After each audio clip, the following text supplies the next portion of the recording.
Saraighat 2 আমি বহুতেই জানো Saraighat দলংখন গুৱাহাটীত অৱস্থিত। এইবাৰ বৰপেটাৰ কলকাছিয়াত নিৰ্মাণ কৰা হ'ল Saraighat 2।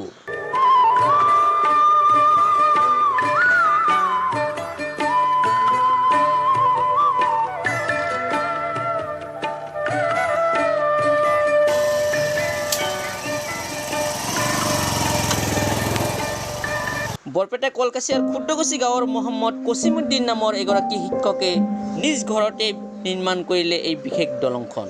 প্ৰায় 1.5 লাখ টকা খৰচ কৰি বাঁহ আৰু কাঠেৰে নিৰ্মাণ কৰিছে এই বিশেষ দলংখন।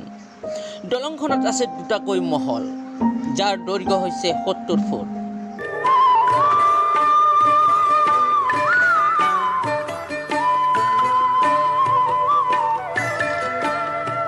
মাত্ৰ 15 দিনৰ ভিতৰতে এই দলংখন সাজি উলিয়াবলৈ সক্ষম হৈছে।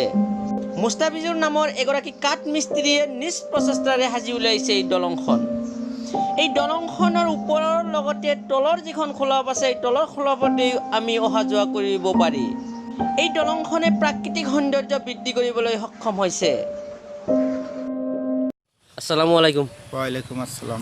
আপোনাৰ পৰিচয়খিনি অকণমান দাঙি দিয়ক। মোৰ নাম Kasimuddin, Belechal Khudrakuchi, post office Balagaon, district Barpeta, Assam. Sir, আমি ইয়াত দেখিবলৈ পাইছোঁ আপুনি এটা ধুনীয়া সেতু নিৰ্মাণ কৰিছে। এই ধাৰণাটো আপুনি ক'ত পালে? এইটো মানে প্ৰথমতে এই সৰুকৈ বাঁহৰ সাকৈ দিছিলোঁ। এই ৰাস্তাত অহাৰ কাৰণে অসুবিধা আছিল, সন্মুখত পানী আছিল, সেইকাৰণে অলপ সাকৈ দিছিলোঁ। কিন্তু বাঁহৰ সাকৈ 1 বছৰ পিছে মানে মেৰামতি কৰিব লাগে, হয়, বহু টকা যায়। স্থায়ী হিচাপে আনাৰ কাৰণে বুদ্ধি কৰিছোঁ আৰু ওপৰত টিন পাত লগাই দিছোঁ যাতে বৰষুণে নষ্ট নহয়। এইটো আপুনি প্ৰাইভেটলি কৰিছে না কোনো অনুদান লাভ কৰিছিল? নাই, কোনো অনুদান নাই, মোৰ প্ৰাইভেট, মোৰ দৰমহাৰ টকাৰ পৰা কৰিছোঁ। তো আপুনি এনেকুৱা আটক ধুনীয়াকৈ বনাইছে, এইটোৰ আচলতে উদ্দেশ্যটো কি ছাৰ? এইটো মানে মোৰ নিজৰে এটা ধাৰণা যে এইটো ৰাস্তাৰ কাষতে আছে, এইটো কিবা বগা কালাৰ চালাৰ দিলে ৰাইজে ইফালে যাব, ৰাস্তা দি অলপ চাব আৰু সেইকাৰণে। বহুত ভাল লাগিল ছাৰ। এইটো সেইটো নিৰ্মাণ কৰোঁতে ছাৰ আপোনাৰ কিমান টকামান খৰচ হৈছে? 1.5 লাখ টকামান গৈছে আৰু। 1.5 লাখ টকা। এইটোৰ দৈৰ্ঘ্য কিমান আছে ছাৰ? দৈৰ্ঘ্য আছে 70 ফুট। এইটো যিয়ে নিৰ্মাণ কৰিছে এইটো আমাৰ স্থানীয় ব্যক্তি না বেলেগৰ পৰা আনিছে? আমাৰ এই গাঁৱৰে ব্যক্তি।